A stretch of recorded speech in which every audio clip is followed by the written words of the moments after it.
Chapter 41, Karma. Wait, that's not right at all. Tommy objected, his voice rising in volume. The good guys are supposed to win and the bad guys are supposed to lose. What do you mean, they were never seen again? That's not how it's supposed to work. The unicorn guard turned slightly to give the human a long, quiet look. I suppose I can agree with you there. It is a bit of a downer that some of those villains escaped the punishment they so richly deserved. A snaggle-toothed grin appeared on the unicorn's face for just a moment. But we can always play the what-if game, right? No pony knows what really happened to them, but I have my own little theories. Pain. That was the first thing that Tyrek awoke to. His muscles and joints were stiff from the physical rigors he had gone through, which was only multiplied by whatever rough handling he had gone through since his inglorious defeat. That, above all else, hurt the most. One mistake. One single moment of overconfidence cost me everything, he thought, his mind swimming back to consciousness. Even the Elder is gone, and my connection to their consciousness as well. I am alone. The short time that Tyrek had held the power of an Elder had been illuminating. When he had first ambushed the ethereal, far more than mere magical capacity had flooded into him. Alien thoughts, plans, and memories all threatened to bury the centaur's mind, before the Elder had made its presence known. Glee might have been too strong of a word to describe the Elder's initial reaction, but the whispers from the creature had a certain degree of excitement in them. You will be a ruler, they had whispered. A god on this plane of existence. An avatar of our collective will. Vindication had filled Tyrek then. His place, his rightful station at the pinnacle of all creation, was finally within his grasp. And a single mistake, a single accursed flower blossom had stolen his glorious destiny from him. An unusual combination of both humanoid and equinoid features, the voice was feminine, and the words were in the equestrian's language, but the accent made it a struggle to understand. The voice was enough to elicit curiosity from Tyrek, and with curiosity came consciousness. An entirely new pain made itself known as white light stabbed into his eyes the moment he opened them.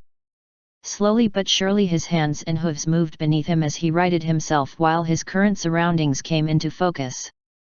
3 of the walls were painfully white, as was the ceiling and floor, and made of a material that the centaur had never seen before. The one remaining side, however, was transparent glass. The room beyond was almost completely dark, the only illumination coming from directly above Tyrek. The only thing that Tyrek could see was a human in a lab coat with a flat device cradled in her arms. Field reports indicate that its gift is unusual, having the ability to siphon away the energies of other creatures to power its own magical capacity as well as increase its size and stature. As lead researcher, I have vetoed all requests to test this ability as our other captured specimens get their magic artificially and human volunteers do not channel enough energy to have a noticeable effect. As the equestrians do not know that we possess this specimen, even asking them for a volunteer is out of the question. The human continued to speak in barely understandable equestrian, either not noticing or not caring that Tyrek was now awake and glaring at her. Tyrek slammed his unbroken arm against the glass, the effect of the impact far less impressive than when he held the power of an elder. I will not be kept in this hole, he shouted in outrage. The princesses could not hold me forever. Neither can you. Another serious concern is the confirmed reports of the specimen's power while at its apex. As our last guest from Equestria taught us, our conventional building methods are not able to contain creatures that can channel magic of this magnitude.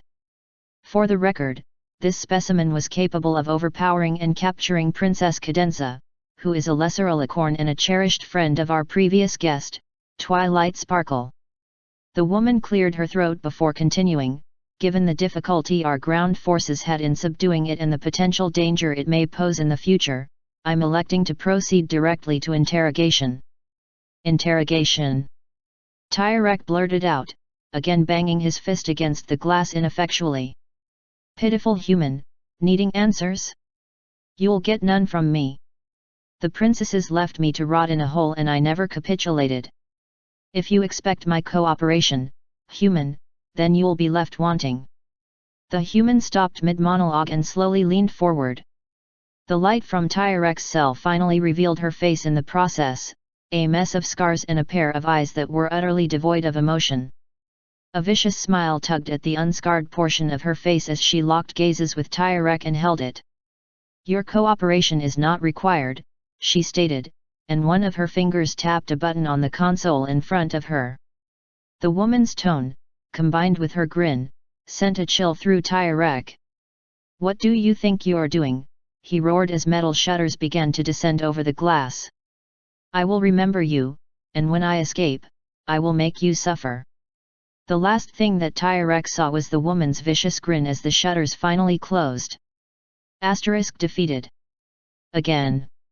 Those two words festered in Vaidy's mind as he lay on the operating table.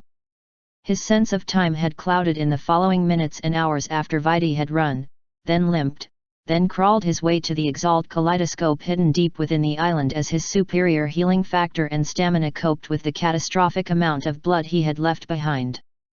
The last thing he had remembered before blacking out was an inferior beta scooping him up and carrying him the last few steps to the teleporter.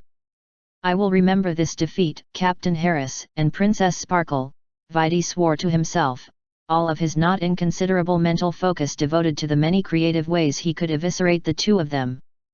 The only distraction to his imagination was the ongoing operation as the doctors performed some vital procedure to correct some of the damage that Vaidy's implants and enhanced healing factor had been unable to cope with. Vaidy's wandering imagination had drifted to the combination of acidic chemicals and fresh wounds on the two that had beaten him when the doctor gave him a light pat on the shoulder. With his concentration interrupted, the pain he had been ignoring came back full force.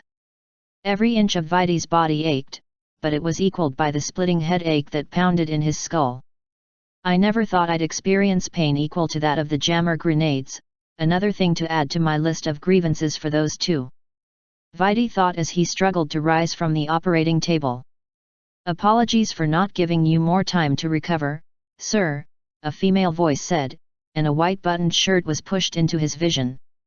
The voice's owner was a dark-skinned and black-haired woman wearing the uniform of a field agent rather than the scrubs of a doctor. Her uniform still bore some of the signs of battle, and a pistol and stun rod hung from her belt. "Please get dressed. The lady has requested your presence." A curious form of dread clawed at Vaidy's mind. The lady was the one that gave me my mission, the one who gave missions to all of us.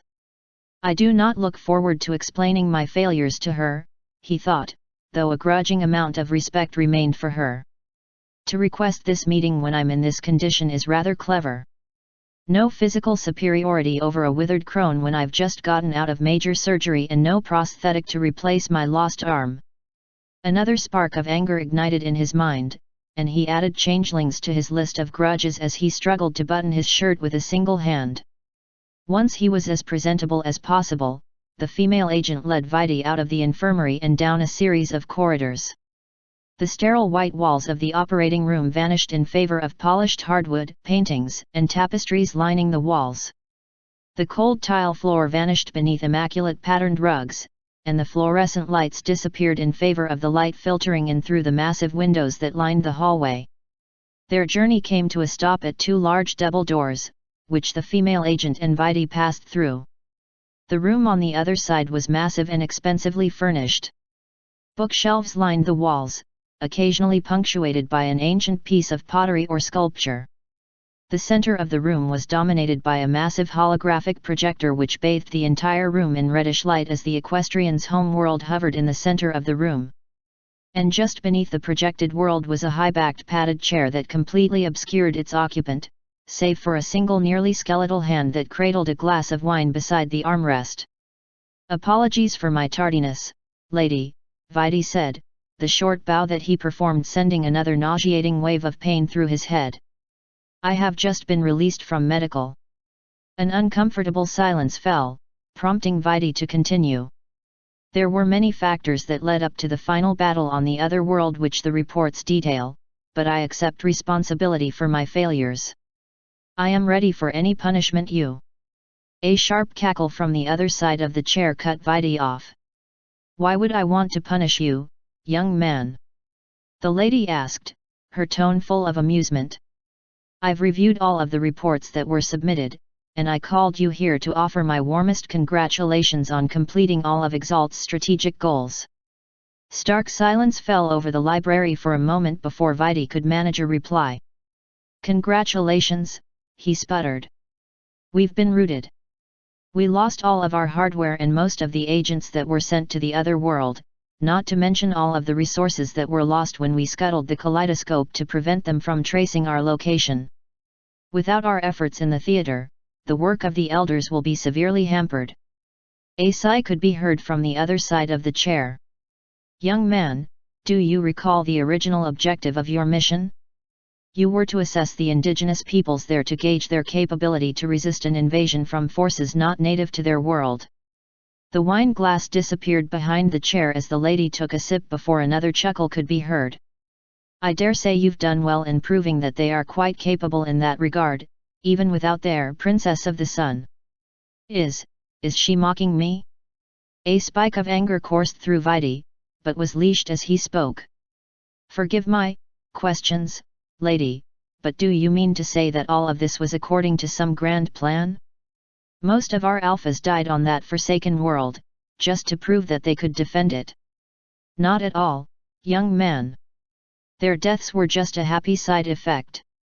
Before Vaidy could even begin to respond to that, the lady continued, "Clever boy, do you know what the key difference is between your precious alphas and the betas you discount entirely? Are you saying you wanted the alphas to answer the question, child?" The order cut through the air like the crack of a whip. The alpha candidates were provided to the elders for modification directly by them and as a result benefited from far superior enhancements. The beta candidates were modified by Exalt technicians and are only marginally superior to a normal human being, Vaidy replied automatically in response to the order. "A perfectly correct answer, but also not the answer I was looking for," the lady replied, and a moment of silence passed before she continued. "The key difference is that the alphas provided to us by the elders suffer from a subtle form of indoctrination that shifts their priorities to assist with their operations whenever possible. The betas are pure in their loyalty to humankind and the earth." The chuckle that came from behind the chair had an unsettling quality to it as the lady continued, "I know I made a deal with the devil, agreeing to work with the elders in their attacks on Earth. Only they had the capacity to fight the darkness that lies ahead, and I accepted their offer to save humanity from extinction. But when news came in regarding Twilight Sparkle and her people, I felt regret. I had sold humanity's soul to secure an alliance with devils, when our misguided cousins in XCOM had won the friendship of angels." Vaidy's spiraling thoughts struggled to process everything that he was hearing, the sheer incongruity of it plus his hammering headache preventing the pieces from coming together in his head. But why did?" "Impatient child, don't interrupt an elderly woman when she's talking," the lady snapped with a huff. "For all that we have learned from the elders, I now know it was a mistake to try and parley with them. The alphas were effective in combat but were without empathy or remorse, and just as much puppets to the elders as their sectoids. I needed a way to purge Exalt of the alphas without drawing the attention of the elders, and that is where you came in, my dear, stupid boy. In your bloodlust, you threw your alphas into the meat grinder in Equestria, while sending the feeble betas back to me. And now, you're the last alpha. The last loose end." An emotion that Vaidy had never felt before gripped him. It was cold and paralyzing. "Why are you telling me this?" he asked quietly. "Because you and I are more alike than you realize. Like you, I've always enjoyed the manipulation of people and events to my benefit, the more theatrical the performance, the better. Like you, I also enjoy the sight of someone who slowly realizes that they have walked into a trap," the lady answered, her cackling laugh filling the library. I have to escape. The elders must be told." Vaidy thought, his mind racing. He took one step back and tried to tap his gift, and was rewarded with a blinding spike of pain stabbing directly into his skull. He fell to his knees as he lost his balance, and it took every ounce of his strength just to raise his head to look up. Did your gift fail you? That's to be expected, since I had the doctors install a rule breaker into your body while they worked. The lady's voice was smug as she continued. Vivi? Be a dear and take Vidi back down to medical. He may be useless to Exalt now, but his implants may be salvaged. The click-crackle of a stun baton extending to its full length was the only warning Vidi had before the strike landed on the back of his neck. The second struck him in his lower back as he fell flat onto the ground. By the time the third and fourth blows landed, the darkness of unconsciousness had pushed aside the pain of failure, betrayal, and the truth.